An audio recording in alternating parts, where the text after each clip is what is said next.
Good morning sa tanan. So praise God, no? Glory to God. Kay naa na punta sa ato ang pagbasa sa pulong sa Ginoo, no? Sa Bisaya nga pinulungan. So grasya ra gyud ni sa Ginoo igsoon nga naa payud ta.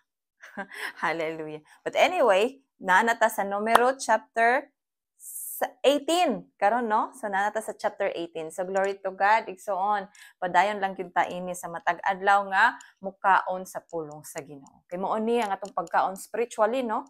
Kung atong physical nga body kinahanglan og pamahaw, pamainit, paniudto, pamainit na pod unya panihapon. So kapila ta mukaon sa kaadlaw, usay kalima, usay sobra pa jud, no? Magsigsima-sima. But usahay malimtan nato pakaunon natong espirituhanong kinabuhi ba, no? Mo nang ma-malnourish ka ay mo feeling nato layo na kita sa Ginoo kay wala man gud tay connection sa iya ha. But so on kini usa ka pag-challenge, no? Dili lang sa imuha, even sa kung kaugalingon, no, nga molingkod gyud maminaw sa pulong sa Ginoo. So praise God kay naa na ta karon, no? So before ta magsugod og basa sa pulong sa Ginoo, mangayo sa taog kanang tabang gikan sa Ginoo, no? Makiistorya sa ta siya nga ihatang giyahan nga masabtan nato iyang pulong. Okay, so let's pray. Oh, Heavenly Father, dalaygon ka, O Diyos, sa walay katapusan, ikaw ang pasalamatan o pasidunggan. Thank you kay Ginoo nining kahigayonan, nga manggihatag ka namo, Lord, nga maminaw na usab sa imong pulong. And I pray, Ginoo, nga ikaw ang Diyos, makig-uban ka namo. And thank you, Ginoo, nga ikaw ang Diyos, may magapamuhat sa among taliwala karon. Holy Spirit, ikaw mong gina-invite na mamuhat, O God.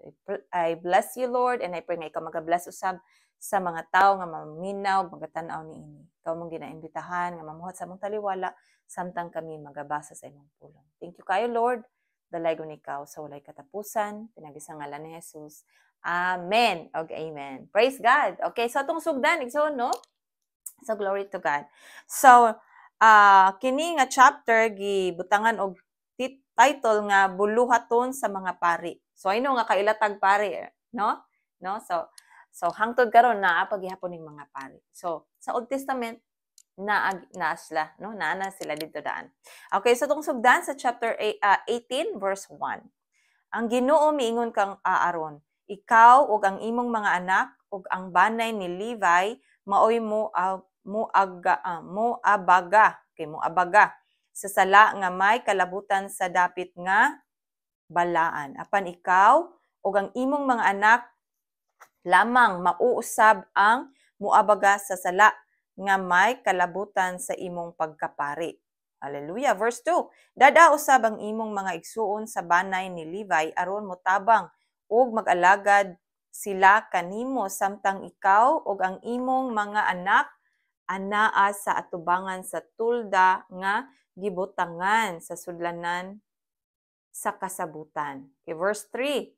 Mutabang sila kanimo sa tanang buluhaton sa tulda apan kinahanglan nga dili sila moduol sa mga galamiton sa dapit nga balaan o sa halaran kay tingali unyag mga matay kamo.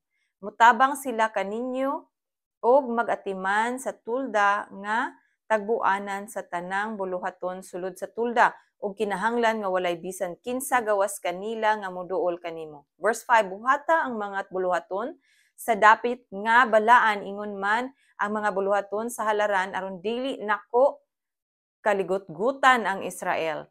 6, gikuha ko ang imong kaigsuonan nga mga Levita gikan sa katawan sa Israel kay gasa sila alang kanimo nga gihatag ngadto sa Ginoo aron mag-alagad sa tulda nga tagbuanan. Verse 7, ikaw ug ang imong mga anak kinahanglan nga magtuman sa inyong pagkapari sa tanang butang nga may kalabutan sa halaran og sa mga anaa sa dapit nga labing balaan og pag-alagad kamo. Gasa ko kaninyo ang inyong pagkapari ug bisan kinsa gawas kaninyo nga moduol patyon. Hallelujah, no? So gift, no? Gasa sa Dios para kanang mga pari bitaw, mga pastor o kanang magtudlo sa pulong sa Ginoo. Gasa na sa Ginoo nga gikan sa dili na ila-ilaha lang, no? So gasa na sa Dios. Hallelujah. Praise God, no? Okay, so verse 8. Imo niyang bahin sa halad nga mahiadto sa mga pari. Okay. Unya ang Ginoo miingon kang Aaron, gigahin ko kanimo ang tanang bahin sa linaing halad sa tanang butang nga gihalad sa katawhan sa Israel. Gigahin ko kini kanimo og sa imong mga anak, ingon nga bahin ninyo hangtod sa hangtod. Mao kini ang maimo sa labing balaang mga butang nga wala sunuga, ang laing halad nga pagkaon, ang halad tungod sa sala ug ang halad sa paglapas sa ilang gihalad kanako. Mahimo kini nga labing balaan alang kanimo og sa imong mga anak. Okay, verse 10. Kana kini sa dapit nga balaan kaayo ug makahimo usab sa pagkaon niini ang tanang lalaki, balaan kini alang kaninyo. 11. Mainyo usab ang tanang binayaw nga halad sa katawhan sa Israel. Gigahin ko kini kanimo og sa imong mga anak, ingon nga walay katapusan nga gasa. Makakaon niini ang tanan nga hinlo sa imong panimalay. Verse 12, ihatag ko kanimo ang labing maayong lana, ang labing maayong bino og trigo, og ang unang bunga nga ihatag nila sa Ginoo. Verse 13, maimo ang unang bunga sa tanan nga anaa sa ilang yuta nga ilang dadon ngadto sa Ginoo. Ang tanan nga hinlo nga sakop sa imong panimalay makakaon niini. Verse 14, ang tanang hinalad nga butang sa Israel maimo usab. 15, maimo ang tanang panganay sa tawo ug kahayupan nga ilang ihalad sa Ginoo. Apan kinahanglan nga imong lukaton ang panganay sa tawo, ingon man ang panganay sa mananap nga hugaw.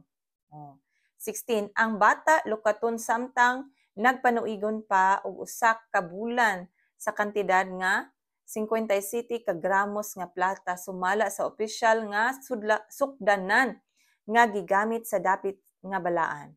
Apan ayaw paglukata ang panganay sa baka sa karniro sa kanding kay balaan kini. Iwisik sa halaran ang dugo niini og sunuga ang mga tambok aron muhatag kinig kahumot alang sa Ginoo. Verse 18. Apan imo ang unod niini sama sa dughan nga gibayaw og imo usab ang tuo nga paa. 19. Ihatag ko kanimo og sa imong mga anak, ingon nga walay katapusan nga gasa ang tanang balaang halad nga ihalad sa mga Israelita ngadto sa Ginoo. Usa kini kasabutan nga dili mausab hangtod sa hangtod alang kaninyo og sa inyong kaliwat. Verse 20, ang Ginoo miingon kang Aaron, dili kamo makadawat og bisag unsang katigayunan nga masunod og walay bahin sa yuta sa Israel nga igahin kaninyo. Ako ang Ginoo. Ako ang tanan nga inyong gikinahanglan. Hallelujah. So ang mga Levita wala sila laing bahin kundi ang Ginoo, kay ang Ginoo ang tag-iya sa tanan. So naa sila tanan, di ba? Provided ang tanan. Amen. Verse 21. So mao kini ang bahin sa mga Levita. So kaganina sa mga pari, no? Okay. 21, gihatag ko ngadto sa mga Levita ingon nga ilang bahin ang tanang ikapulo sa Israel silbing bayad sa ilang pag-alagad sa tulda nga tagbuanan. So wala sila yuta kung dili ang mga 10% lang, no, mga tithes and offering.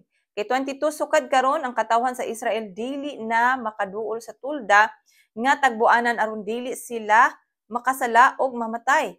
23, apan ang mga Levita maoy mag-alagad sa tulda nga tagbuanan ug sila'y manubag sa ilang paglapas. Mahimo kining usa ka tulumanon nga dili mausab alang sa tanan ninyong kaliwatan ug wala sila'y kabilin gikan sa katawhan sa Israel. Okay. Kay ang ikapulo nga gihalad sa mga Israelita ngadto sa Ginoo, gihatag ko ngadto sa mga Levita, ingon nga ilang bahin. Busa, giingon ko nga wala sila'y bahin sa mapanunod sa katawhan sa Israel. Okay, 25. Ug ang Ginoo miingon kang Moises, og sultihi pagayod ang mga Levita, inigkuha ninyo gikan sa mga Israelita sa ikapulo nga ihatag ko kaninyo, ingon nga inyong bahin, paghalad kamo ngadto sa Ginoo og ikapulo gikan sa ikapulo. Okay, so mao ni ang I remember no gina-practice na ko siya before no kana bitong kay nag-serve man ko sa una sa Philippines dinha sa dito sa Davao nag-serve ko sa una o kanang sa Pioneering Church ba. Unya wala koy laing trabaho kung katurag gyud siya. Unya ang mga ikapulo to sa mga tao nga ang ikuan sa church no is gina-offer nila o kanang offering nila ba tithes and offering. So ang tithes and offering nila dili tanan maako of course no kay na may Pioneering Church. So pila lang ka percentage ang gihatag sa kuha kanang napoy group of people kanang leaders bitaw sila ang mag-decide pila ka percent ang ihatag sa kuha nga leader sa church. Dili ako magbuot nga ako ani tanan no naay kanang rules sa church nga ako ang gina-servant sa una no. Ang uban nga percent dako nga percent dito sa church kay para sa kuryente, sa tubig, sa tanan nga mga bayronon sa church gikan sa offering pod no. So gamay nga percent ang naa sa kuha. Unya kung unsa ang maabot sa kuha, maupod to dito pug ko magkuha og 10% para akong ibalik og hatag sa Ginoo sa paghatag sa church pod. So ing ana no kini naa diri sa Bible no. Kay verse 27, ug ang inyong halad isipon nga sama sa trigo gikan sa giukanan o bino nga gikan sa pigsanan. Kay 28, busa kinahanglan usab nga kamo maghalad ngadto sa Ginoo gikan sa tanang ikapulo nga inyong madawat gikan sa katawhan sa Israel.